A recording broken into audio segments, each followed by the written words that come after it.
Hello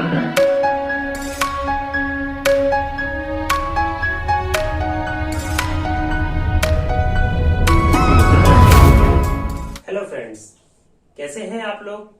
आशा करता हूं अच्छे होंगे। स्वागत है आपके अपने चैनल MS2 एकेडमी में और मैं हूं आपके साथ सुनील। पिछली वीडियो में हमने मैथ्स सब्जेक्ट की पहला चैप्टर संख्या पद्धति पढ़ी थी, जिसमें हमने कुछ संख्याओं के प्रकार जाने थे और उससे ही आगे अब इस वीडियो में हम आपको संख्याओं के प्रकार बताएंगे। ठीक है, तो स्टार्ट करते हैं। पहली संख्या है परिमेय संख्या। परिमेय संख्या को वह संख्या होती है जिन्हें हम P/Q के रूप में लिख सकते हैं, जैसे P/Q, जहां Q बराबर 0 नहीं हो सकता और P/Q कोई भी पूर्णांक संख्या हो सकती है। एग्जाम्पल के लिए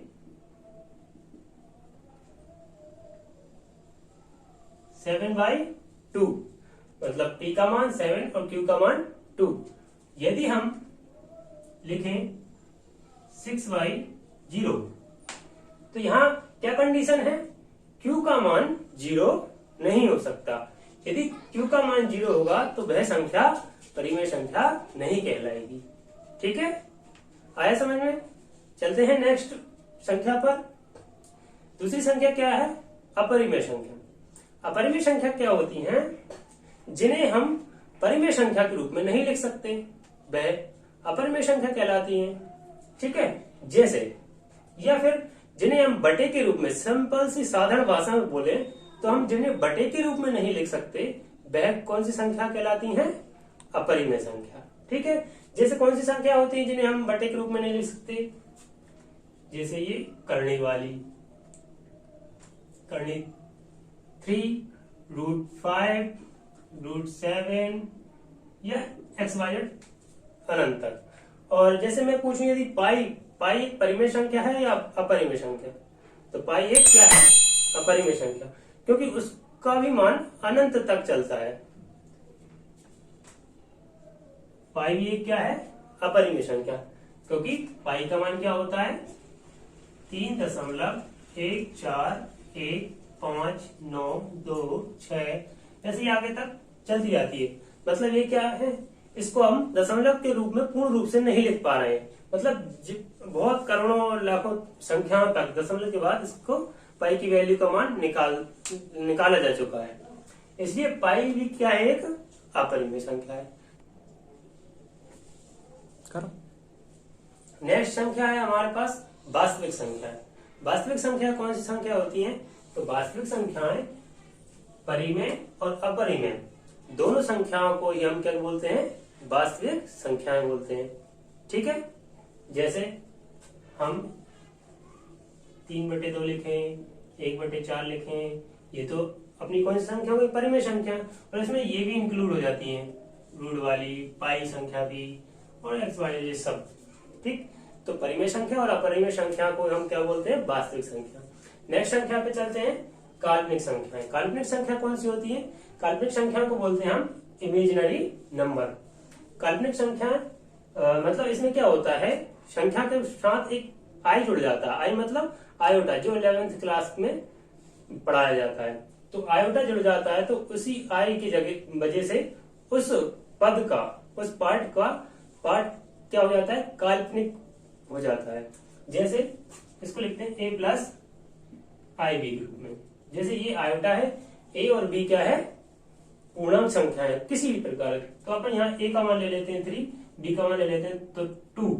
तो इससे क्या संख्या बनी अपने पास, 3+2i। ठीक है, तो इसके साथ आयोटा जुड़ गया, तो ये क्या है, एक पूर्ण संख्या है।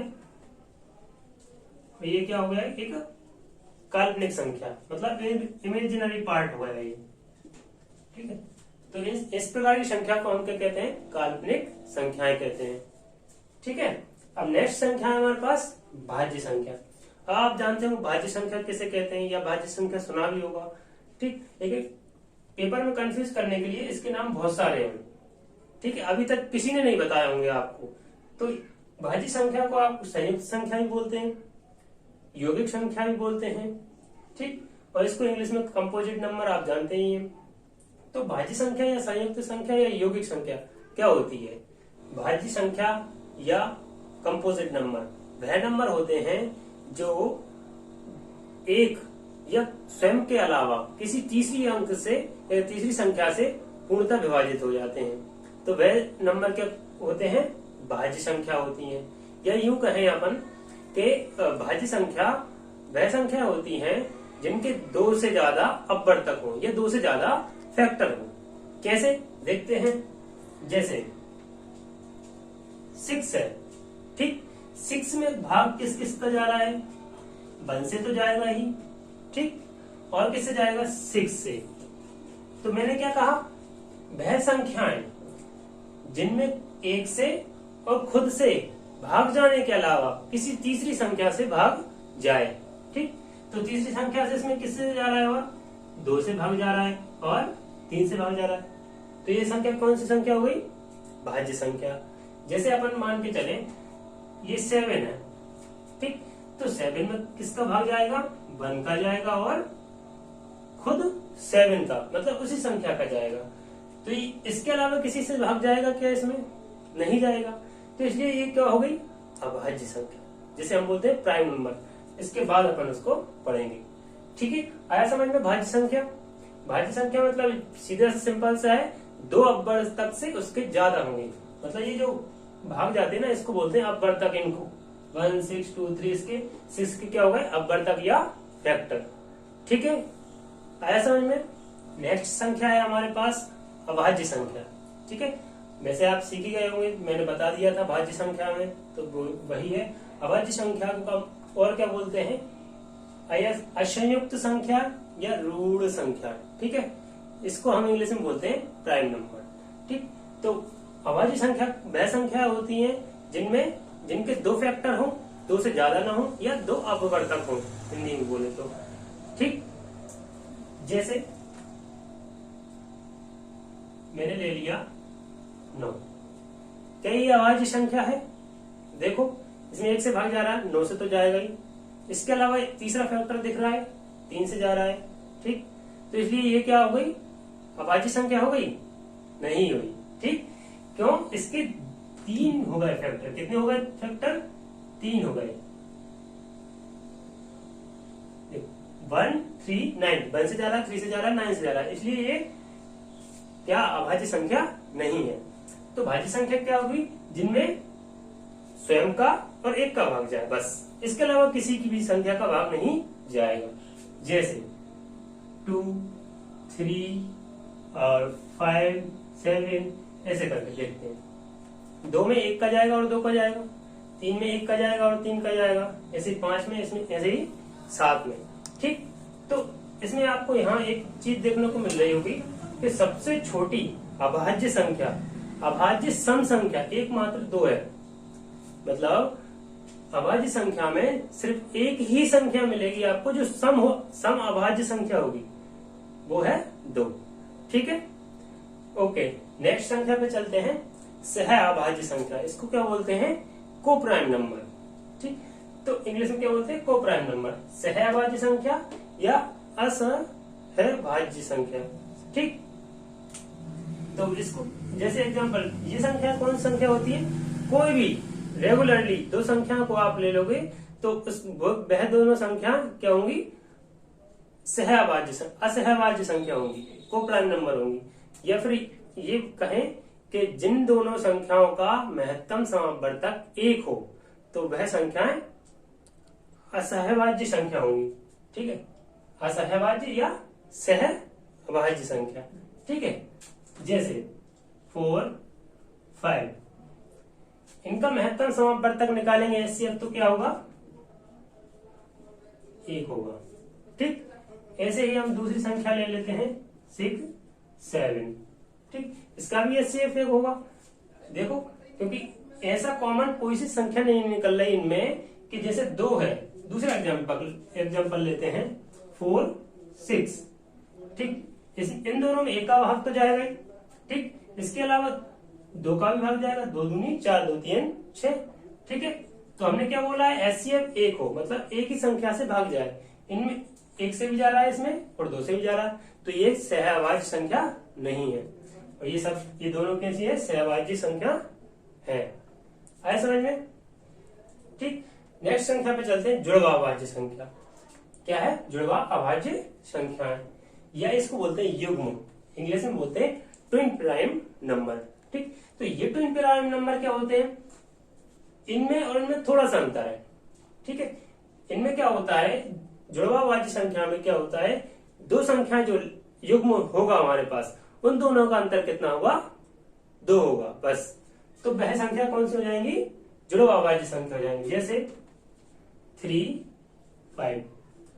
ठीक, इन दोनों के बीच का अंतर कितना है? 2 है। ठीक है, यहाँ क्या था? अंतर 1 था, यहाँ कितना है? 2 है। तो ऐसी संख्याओं को हम क्या बोलते हैं? जुड़वा अभाज्य संख्याएं बोलते हैं।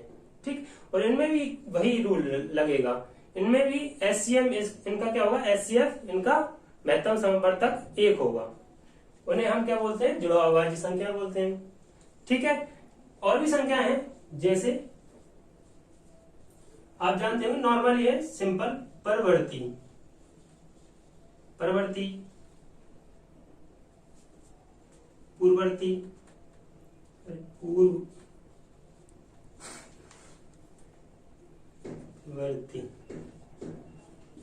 ये संख्या होती है। परवर्ती मतलब एक आगे की संख्या, पूर्ववर्ती मतलब एक पीछे की संख्या। ठीक, जैसे मान के चलिए 729 है, इसका परवर्ती नंबर क्या होगा? परवर्ती मतलब मैंने क्या बोला? एक पीछे, एक आगे की संख्या 730 क्या होगा इसका? परवर्ती।